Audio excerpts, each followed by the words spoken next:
Cara terbaik simpan duit raya anak. Berita gembira untuk tuan-puan, ibu ayah yang tengah cari idea duit raya anak nanti nak letak dekat mana. Jadi video ini untuk tuan-puan, tengok video ini sampai habis. InsyaAllah bermanfaat untuk tuan-puan dan juga anak-anak. Tuan-puan, cara yang paling baik untuk kita simpan duit raya anak-anak nanti adalah dengan cara kita didik mereka untuk mula menabung dalam bentuk emas.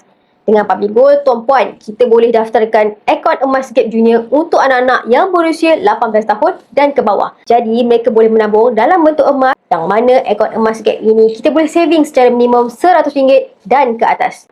Ya tuan-puan, dapat duit raya RM100 pun dah boleh alihkan ke dalam bentuk emas 999 Public Gold pada hari raya nanti saja tuan-puan.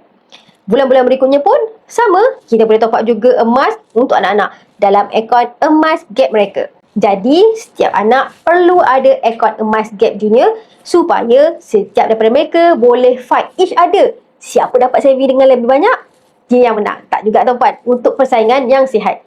Jadi dengan cara ini tuan-puan, kita boleh pupuk sikap menabung kepada anak-anak pada usia yang muda.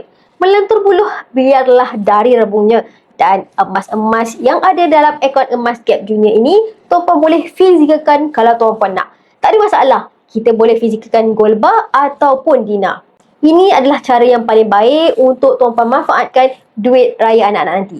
Untuk ibu ayah yang nak tukarkan duit raya anak-anak kepada emas, boleh saja tekan button sign up ataupun hubungi saya akan bantu bukakan akaun emas Gap Junior untuk anak-anak.